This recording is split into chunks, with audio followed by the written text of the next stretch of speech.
Nou, die finale is afgehandel. Dit is die interprovinsiale onder 17 toernooi in Woester.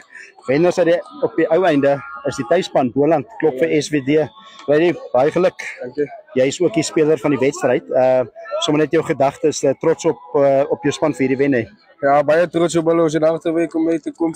Alles te danken aan God. En soos ek gesê het, daar is net een land en is Boland. Julle het dit gewys en julle het sommer 'n oortuigende oorwinning behaal. Deur die toernooi het hulle so half momentum gekry. Hoe die toernooi vir julle gegaan? Dit was hier en daar was daar moeilike wedstryde, maar julle het begin momentum kry. Ja. Game 1, dag 1, game 1. Ons het gewit, ons gaan wen, maar nie met hoeveel. Maar soos ek vir my boys gesê het, as ons 'n chance, Bybelsessie as ek vir hulle boys, ons wil so graag die toon vir ons wat. Ons maak dit ons nou en op einde van die dag is dit terug.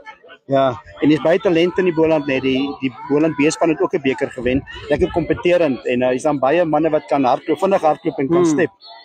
Ja, soos ek sê, ek het dit ook met hulle gehad.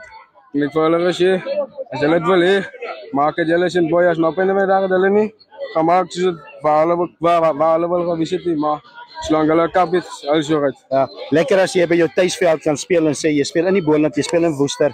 En Boland is die kampioene van 2025. Dis hom lekker. Ja, baie lekker.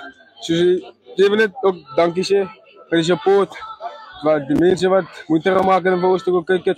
Baie dankie vir die mense by die huis. My ma, my pa, dankie vir hulle support. Ek waardeer dit baie. Ja, mooi gespeel. Ons is baie trots op jou en hopelik vorentoe is daar nog baie sukses vir jou. Ek weet jy het ander kontrakte, moontlike kontrakte gehad, maar jy het in die Boland gebly. Ja. So jy's 'n trotse Bolander. Jy's trotse Bolander. Well done. Dankie. Okay, mooi gespeel.